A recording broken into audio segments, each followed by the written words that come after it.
사랑하는 성도 여러분, 신앙생활에서 중요한 것은 무엇을 시작하느냐보다 어떻게 끝까지 순종하느냐 하는 것이 중요합니다. 처음에는 우리가 신앙할 때 마음이 뜨거웠습니다. 그러나 시간이 지나면 마음이 식고 처음에 결심이 흐려질 때가 있습니다. 오늘 본문에서 바울은 고린도 교회가 1년 전에 시작했던 연보를 이제 완성하라고 권면합니다.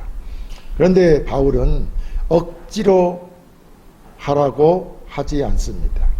받은 은혜를 기억하고 기쁜 마음으로 순종하라고 말씀합니다. 오늘 말씀을 통하여 우리의 믿음이 말에만 머물지 않고 삶으로 나타나기를 바랍니다. 그리고 우리를 위해 자신을 주신 그리스도의 은혜를 기억하며 우리가 시작한 순종을 기쁨으로 완성하는 성도가 되기를 바랍니다. 첫째, 기쁜 마음으로 순종하는 시작한 순종을 완성해야 합니다. 본문 11절에 이 일에 관하여 나의 뜻을 알리노니 이 일은 너희에게 유익함이라. 너희가 1년 전에 행하기를 먼저 시작할 뿐 아니라 원하기도 하였은즉 이제는 하던 일을 성취할지니 마음이 원하던 것과 같이 완성하되 있는 대로 하라 라고 하였습니다. 바로 고린도 교회가 좋은 일을 시작했다는 사실을 인정합니다. 그들은 예루살렘의 어려운 성도들을 돕기 위해 연보를 시작했습니다. 그런데 시간이 지나면서 그 일이 완성되지 않았습니다. 그들은 마음은 늘 가지고 있었으나 여러 가지 상황들이 완성하지 못하게 했다는 것입니다. 그래서 바울은 이제는 하던 일을 성취할지니 라고 말하는 것입니다. 이 말씀은 시작했으면 완성하라는 것입니다. 여기서 또 원하기도 하였다라는 말이 중요해 보입니다. 고린도 교회는 억지로 시작한 것이 아닙니다. 마음으로 원했습니다. 은혜를 받았기 때문에 시작했다는 말입니다. 그런데 좋은 뜻을 가지고 시작했다고 해서 저절로 완성되는 것은 아닙니다. 신앙도 그렇습니다. 처음에는 기도하겠다고 결심합니다. 처음에는 말씀대로 살겠다고도 결심합니다. 또 처음에 열심히 봉사하겠다고 합니다. 그러나 시간이 지나면 힘이 빠집니다. 그래서 오늘 바울은 우리에게도 이제는 하던 일을 성취하라고 말씀합니다. 성도 여러분, 참된 믿음은 말로만 나타나지 않습니다. 행동으로 나타납니다. 야고보서 2장 17절은 행함이 없는 믿음은 그 자체가 죽은 것이라고 하였습니다. 우리가 믿는다고 말하면 그 믿음이 삶에서 나타나야 한다는 것입니다. 사랑한다고 말한다면 사랑의 행동이 있어야 합니다.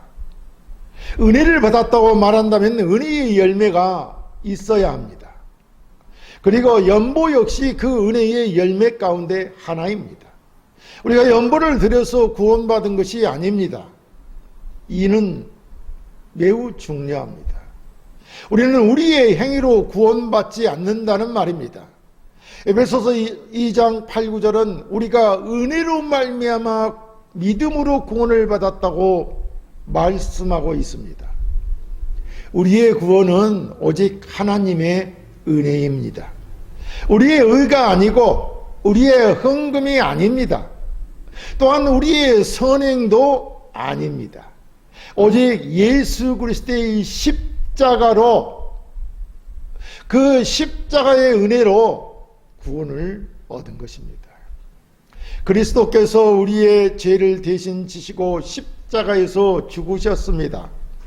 우리가 받아야 할 심판을 주님께서 대신 받으셨습니다. 그 결과 우리에게 죄사함과 의롭다 하심과 영생의 길이 열린 것입니다. 그러므로 순종은 구원을 얻기 위한 행위가 아닙니다. 구원받은 사람이 은혜에 감사하여 드리는 열매입니다. 이것이 복음적인 순종입니다. 성도 여러분, 우리는 이미 너무 큰 은혜를 받았습니다. 그런데 우리가 작은 순종 하나를 아까워한다면 십자가의 은혜를 다시 생각해야 합니다. 예수님은 우리를 위해 자신을 주셨습니다. 그러므로 우리도 주님께 우리의 삶을 드릴 수 있어야 합니다. 오늘 우리 자신에게 물어보십시다. 내가 시작했지만 아직 완성하지 못한 순종은 무엇인가? 라고 자신에게 물어야 한다는 것입니다. 여러분, 혹시 그것이 기도입니까? 봉사입니까? 용서입니까? 사랑입니까? 하나님께 드리겠다고 했던 헌신입니까? 우리는 오늘 다시 시작해야 합니다. 그리고 끝까지 이 일을 마무리해야 합니다. 여러분, 노아를 보십시오. 하나님께서 방주를 만들라고 하셨을 때 노아는 그대로 순종했습니다. 1, 2년이 아닙니다. 장장 120년입니다. 창세기 6장 22절은 노아가 그와 같이 하되 하나님이 자기에게 명하신 대로 다 준행하였더라 라고 말하였습니다. 끝까지 그는 그 일을 마무리했습니다. 노아의 믿음은 말이 아니었습니다. 오랫동안 방주를 만드는 행동으로 나타났습니다. 성도 여러분, 우리의 믿음도 그러해야 합니다. 은혜는 순종을 시작하게 하고 믿음은 그 순종을 끝까지 이루어가게 합니다. 오늘 우리가 시작한 순종을 다시 붙잡고 기쁜 마음으로 완성하는 성도가 되시기를 바랍니다. 둘째, 기쁜 마음의 순종은 있는 대로 드리는 것입니다. 본문 11, 12절에 이제는 하던 일을 성취할지니 마음에 원하던 것과 같이 완성하되 있는 대로 하라. 할 마음만 있으면 있는 대로 받으실 터이요 없는 것은 받지 아니하시리라 라고 했습니다. 바울은 고린도 교회에게 있는 대로 하라고 말합니다. 이 말씀은 참 우리에게 위로가 되는 말씀입니다. 하나님은 우리에게 없는 것을 요구하지 않으신다는 것입니다. 있는 대로 하라고 하십니다. 사람은 다른 사람과 비교합니다. 저 사람은 저렇게 많이 하는데 나는 왜 이것밖에 못하지? 라고 말입니다. 그러나 하나님은 다른 사람과 비교하지 않습니다. 하나님은 각 사람에게 주신 것을 따라 보십니다. 예수님께서 성전에서 헌금하는 사람들을 보신 일이 있습니다. 많은 부자들이 많은 돈을 넣었습니다. 그런데 가난한 과부가 두렙돈을 넣었습니다. 예수님께서는 그 과부가 누구보다 많이 드렸다고 말씀하셨습니다. 액수 때문이 아닌 것이죠. 그 마음을 보셨기 때문입니다. 그러므로 연보는 경쟁이 아닙니다. 누가 많이 드렸냐를 자랑하는 것도 아닙니다. 하나님께서 주신 것을 감사함으로 드리는 것입니다. 여기서 우리는 청지기의 믿음을 배워야 합니다. 우리가 가진 것은 모두 하나님께 받은 것입니다. 시간도 하나님께 받았고 건강도 재능도 물질도 생명도 하나님께 받았습니다. 그러므로 우리는 주인이 아니라 청지기입니다. 하나님께서 맡겨주신 것을 하나님의 뜻대로 사용하는 사람입니다. 그렇다면 우리의 물질을 어떻게 사용해야 하겠습니까? 나를 위해, 나만을 위해 사용해서야 되겠습니까? 하나님의 영광을 위해 사용해야 하고 어려운 사람들을 돌보는 데 사용해야 되고 교회의 필요를 예면하지 않아야 할 것입니다. 그리고 무엇보다 기쁜 마음으로 드려야 합니다. 고린도후서 9장 7절은 하나님께서 즐겨내는 자를 사랑하신다고 말씀합니다. 억지로 드리는 것이 아닙니다. 은혜를 생각하며 드리는 것입니다. 왜 우리가 이렇게 할 수 있습니까? 그리스도께서 먼저 우리에게 모든 것을 주셨기 때문입니다. 고린도후서 8장 9절은 우리 주 예수 그리스도의 은혜를 너희가 알거니와 부유하신 이로써 너희를 위하여 가난하게 되심은 그의 가난함으로 말미암아 너희를 부유하게 하려 하심이라 라고 이렇게 말씀합니다. 예수님은 본래 부유하신 분입니다. 하나님의 아들이셨습니다. 모든 것은 다 예수 그리스도의 것입니다. 그런데 우리를 위하여 그 예수 그리스도께서 낮아지셨습니다. 우리와 같은 육신을 입으셨고 십자가를 지셨습니다.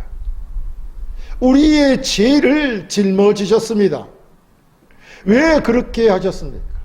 우리를 구원하기 위해서입니다. 우리가 하나님께 드린 것이 먼저가 아닙니다. 하나님께서 먼저 우리에게 주셨습니다. 이것이 은혜인 것입니다. 그러므로 연보도 은혜의 열매입니다. 우리가 돈을 들여서 하나님의 은혜를 얻은 것이 아닙니다. 하나님의 은혜를 받았기 때문에 감사함으로 드리는 것입니다. 성도 여러분, 혹시 하나님께 드리는 것이 아깝습니까? 십자가를 바라보십시오. 우리를 위해 자신을 주신 예수님을 바라보십시오. 우리가 드리는 것은 하나님께서 먼저 우리에게 주신 것 가운데 일부입니다. 그러므로 기쁜 마음으로 드려야 합니다. 많이 가진 사람은 많이 가진 대로, 적게 가진 사람은 적게 가진 대로, 있는 대로 감사함으로 드려야 합니다. 하나님은 없는 것을 요구하지 않으십니다. 하나님께서는 우리의 형편과 마음을 아십니다. 그러므로 다른 사람과 비교하지 말고 하나님 앞에서 정직하게 순종하십시오. 있는 대로 드리는 것이 바로 믿음입니다. 셋째, 기쁜 마음의 순종은 서로의 부족함을 채우는 것입니다. 본문 13, 15절에 이는 다른 사람들은 평안하게 하고 너희는 공고하게 하려는 것이 아니오 균등하게 하려 함이니 이제 너희의 넉넉한 것으로 그들의 부족한 것을 보충함은 후에 그들의 넉넉한 것으로 너희의 부족한 것을 보충하여 균등하게 하려 함이라. 기록된 것 같이 많이 거둔 자도 남지 아니하였고 적게 거둔 자도 모자라지 아니하였느니라 라고 하였습니다. 바울은 고린도 교회를 어렵게 만들기 위해 연보를 요구한 것이 아닙니다. 예루살렘 성도들의 부족함을 고린도 교회의 나눔으로 채우려는 것입니다. 이것이 교회의 본 모습입니다. 교회는 혼자 살아가는 공동체가 아닙니다. 서로 돌아보는 공동체입니다. 누군가 힘들면 함께 아파하고 누군가 부족하면 함께 채워주고 누군가 넘어지면 함께 일으켜 세워주는 공동체입니다. 갈라디아서 6장 2절은 너희가 짐을 서로 지라고 말씀합니다.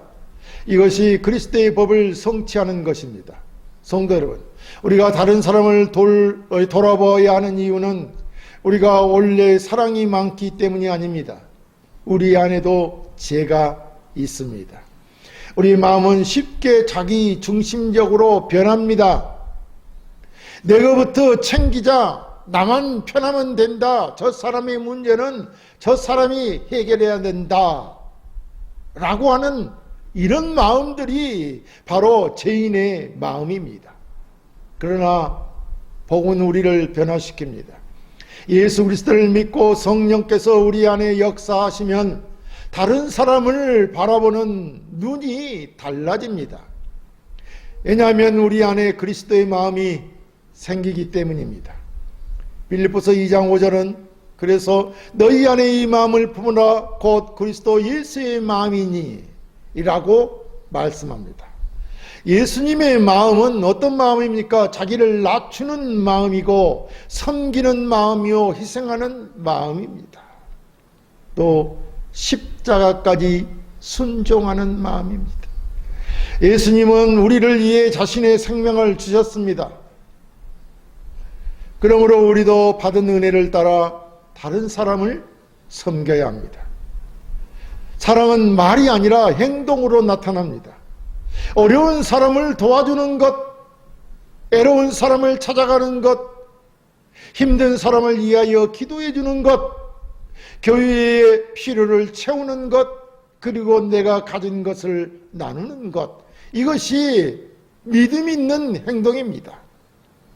초대교회 성도들이 그랬었습니다. 사도행전 2장을 보면 그들은 서로의 필요를 따라 나누었습니다. 자기만 잘 살려고 하지 않았습니다. 그들은 그리스도 안에서 한 몸이라는 사실을 삶으로 보여주었습니다. 이것이 오늘 우리 교회에도 필요한 모습입니다. 성도 여러분, 우리 주변을 한번 돌아보십시오. 혹시 내가 관심을 가져야 할 사람이 있습니까? 도움이 필요한 성도가 있습니까? 이렇게 사랑하는 사람이 있습니까? 몸이 아파 힘들어하는 사람이 있습니까? 경제적으로 어려운 사람이 있습니까? 그렇다면 우리는 작은 것이라도 나누어야 합니다. 물질이 아니어도 됩니다. 시간을 나누고 기도를 나누고 사랑을 나누십시오. 따뜻한 말 한마디를 나누십시오. 그 작은 순종을 하나님께서 사용하십니다. 그리고 우리가 반드시 기억해야 할 것이 있습니다. 우리의 삶도 영원하지 않습니다. 우리가 가진 물질도 영원하지 않습니다. 언젠가 하나님 앞에 우리는 반드시 서게 될 것입니다. 그때 우리가 얼마나 많이 가지고 있었는가가 중요한 것이 아닙니다. 하나님께서 맡겨주신 것을 어떻게 살았는가가 중요합니다. 예수님께서 말씀하신 어리석은 부자의 비유가 이를 잘 보여주고 있습니다. 그 사람은 재물을 많이 쌓아놓고 평안히 살려고 했습니다. 그러나 하나님께서 뭐라고 말씀하셨습니까? 오늘 밤 네 영혼을 도로 찾으리니 라고 했습니다. 재산이 그 영혼을 권하지 못합니다. 돈이 심판을 막아주지도 못합니다. 우리를 권하는 것은 오직 예수 그리스도 뿐이십니다. 그러므로 우리는 이 땅의 것을 영원한 것처럼 붙들고 살지 말아야 합니다. 하나님께서 주신 것을 하나님의 뜻대로 사용해야 합니다. 그리고 우리의 삶을 통해 예수님의 사랑을 나타내야 합니다. 성도 여러분, 우리에게 많은 것이 있다면 감사하십시오. 적게 있다면 그것도 적은 대로 감사하십시오. 그리고 있는 것을 가지고 하나님께 순종하십시오. 없는 것으로 순종할 수는 없습니다. 있는 것으로 순종하라고 오늘 본문은 말하고 있습니다. 하나님께서 우리에게 주신 것을 가지고 서로의 부족함을 채우십시오. 그때 우리의 교회가 더욱 따뜻해질 것입니다. 그때 우리의 믿음이 세상에 보이게 될 것입니다. 그때 우리의 삶을 통해 사람들이 예수 그리스도의 사랑을 보게 될 것입니다. 사랑하는 성도 여러분, 오늘 말씀은 우리에게 세 가지 교훈을 줍니다. 첫째, 시작한 순종을 완성해야 합니다. 둘째, 있는 대로 기쁜 마음으로 드려야 합니다.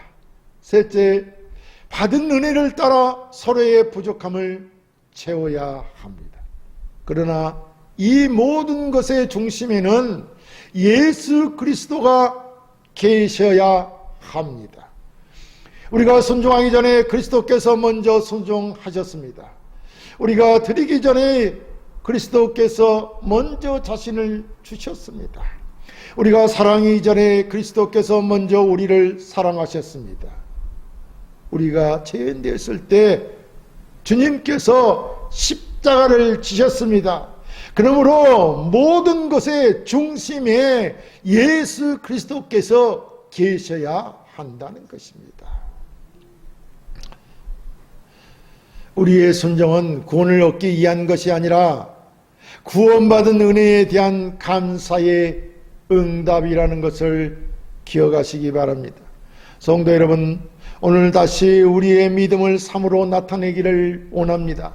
미뤘던 순종을 시작한 순종은 완성하십시오. 있는 대로 하나님께 우리 드리도록 합시다. 그리고 우리의 주변을 돌아보고 작은 것이라도 나눕시다. 억지가 아니라 기쁨으로 이 일을 하나님 앞에 순정함으로 감당해 갑시다. 주님께서 나를 위해 모든 것을 주셨으니 저도 받은 은혜를 따라 기쁜 마음으로 순정하게 하옵소서 라는 이런 고백이 우리의 삶이 되기를 바랍니다. 그리하여 우리의 믿음이 말에만 머물지 않고 행동으로 나타나며 우리의 순종을 통하여 예수 그리스도의 은혜가 드러나기를 주님의 이름으로 축원합니다.